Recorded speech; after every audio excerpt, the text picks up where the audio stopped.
अखिल भूमंडलीय सर्व शिरोमणि मुनि समाज के संस्थापक आदि मुनीश्वर योगेश्वर सद्गुरुदेव शिव मुनि महाराज की जय। उपस्थित मुनि वृंद, साधु सज्जन वृंद, संत वृंद, साधक वृंद, आध्यात्म ज्ञान के जिज्ञासु और प्रेमियों, सभी श्रोता वृंद, आप सबको मेरा कोटिशः नमन, सप्रेम जय जीव। तो आध्यात्मिक चर्चा चल रही है और हम लोग सद्गुरुदेव शिव मुनि महाराज रचित ग्रंथ सत्य, सुंदर और स्वतंत्र विचार पर चर्चा कर रहे हैं। अध्याय 9 पर चर्चा हो रही है और ये शीर्षक दिए हैं सद्गुरुदेव, लोग ईश्वर को क्यों मानने लगे। उसी पर चर्चा हो रही है। तो बहुत चर्चा हो रही है, आगे हम लोग पढ़ते हैं, है ना। सद्गुरुदेव क्या कह रहे हैं देखिए। डर के भीतर ही लोगों को ईश्वर के होने का प्रमाण मिलता है ना। ईश्वर का प्रमाण क्या देते हैं? भयानक कोई डर, कोई भयानक कोई प्राकृतिक आपदा कुछ हो जाए तो इन लोग दिखाते हैं कि देखो तुम लोग ईश्वर को नहीं मानते हो ना, ये सब कौन कर रहा? सब ईश्वर कर रहे हैं, ऐसे बतलाते हैं। डर के भीतर ही लोगों को ईश्वर के होने का प्रमाण मिलता है। 15 जनवरी सन 1934 को 2 बजे दिन में क्षण भर में भूकंप द्वारा बिहार में हजारों मनुष्य मर गए। बताइए, 15 जनवरी सन 1934 की बात है, बिहार में क्षण भर में हजारों मनुष्य मर गए, इतना बड़ा भूकंप हुआ है ना। लोग कहते हैं देखो ईश्वर के होने का प्रमाण मिल गया।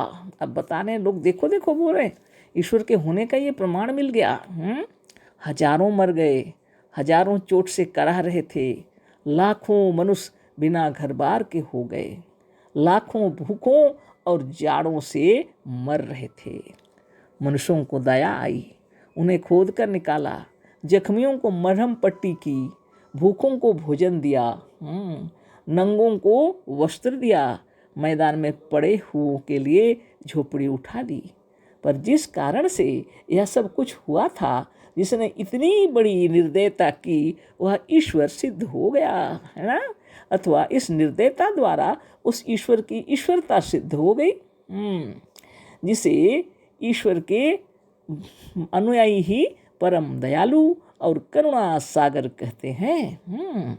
भूकंप द्वारा ईश्वर नहीं सिद्ध हो सकता, राक्षस चाहे सिद्ध हो जाए, गुरुदेव कह रहे। ऐसी स्थिति में ईश्वर को क्या परम दयालु करुणा सिंधु कहेंगे आप? वैसे ईश्वर का क्या सिद्धि, इसमें कुछ नहीं है। ईश्वरता क्या सिद्ध होगी? गुरुदेव कह रहे हाँ, राक्षस हो सकता है ना। इतनी क्रूरता, बहुत दुख की बात है, लेकिन लोग कैसी बातें करते हैं। देखो ईश्वर ने ऐसा किया, भूकंप हुआ, इतने लोग मर गए, और बनाने वाले बचाने वाले कौन है? मनुष्य बेचारा खोद खोद के निकाल रहे हैं। दुखी में पीड़ित हैं, किसको वस्त्र दे रहे हैं, किसको कहाँ हॉस्पिटल ले जा रहे हैं, सब वो सबके पीछे पड़े हुए हैं। घर द्वार नहीं है तो बना दे रहे हैं, लेकिन ईश्वर सिद्ध हो गया।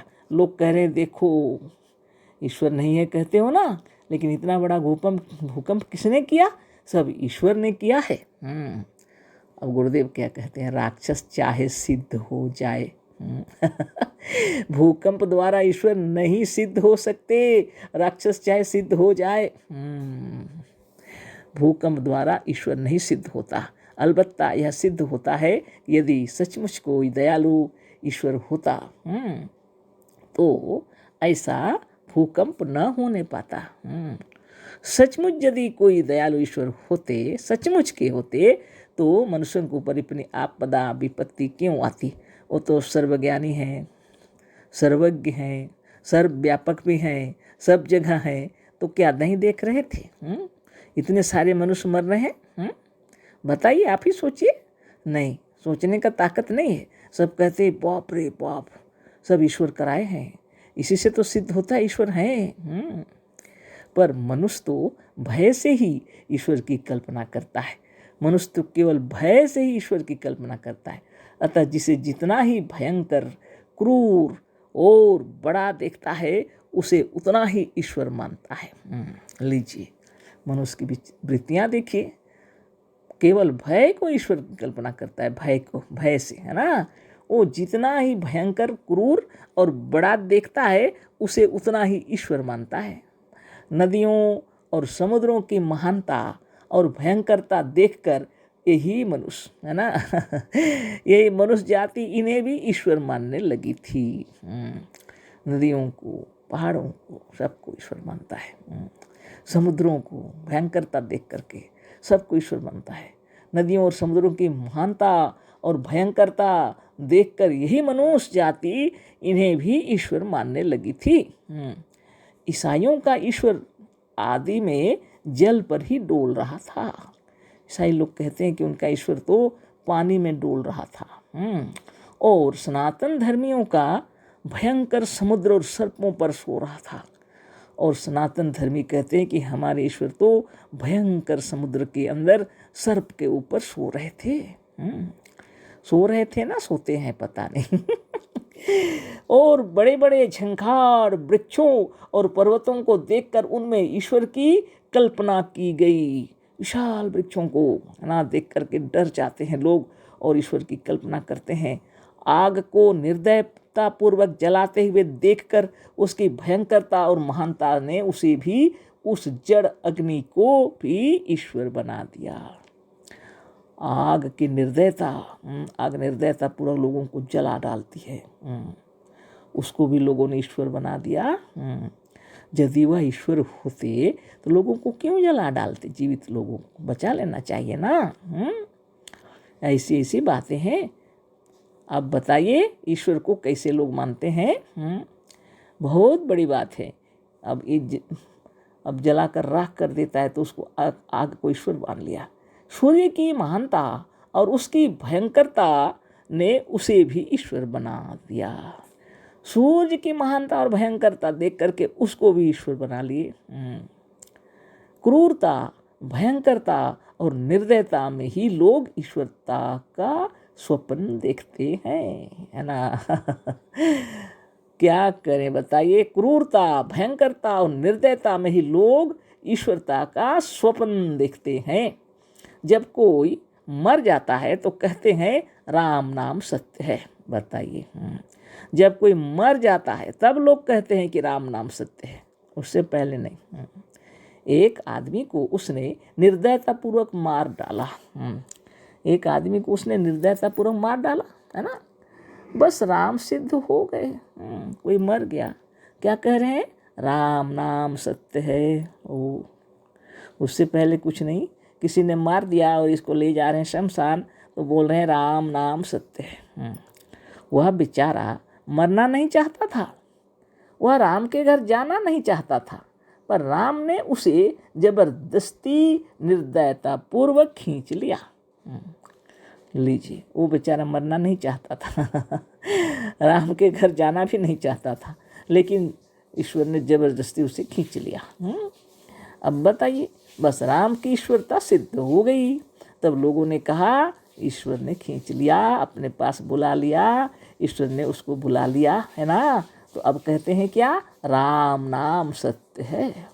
उससे पहले नहीं था, मार दिए तब जाके सत्य हुआ। हाँ, कहते हैं राम ही सबको मारते और जिलाते हैं। बताइए, राम ही सबको मारते और जिलाते हैं। बताइए, और लोग आंख मूंद के इन बातों को मानते हैं। राम को ऐसा समझते हैं। बताइए, संसार ने राम के जिम्मे अच्छा काम क्या है, सौंप रखा है।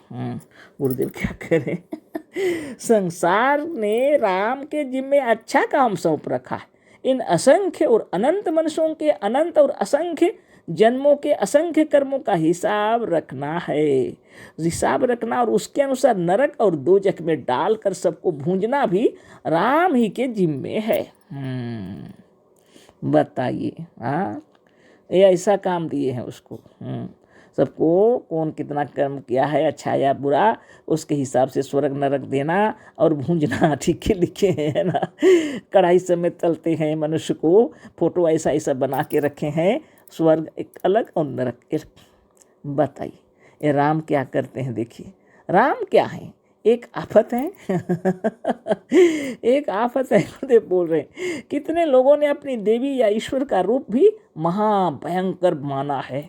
कोई कोई अपने देवी देवता का, ईश्वर का रूप बनाते हैं, महाभयंकर बनाते हैं, और उनका नाम रखा है महाकाली। महाभयंकर फोटो बनाते हैं और नाम रखते हैं महाकाली। भयंकर, क्रूर और निर्दयी दिखाई देने वाली पदार्थों को भयवश ईश्वर मान लिया।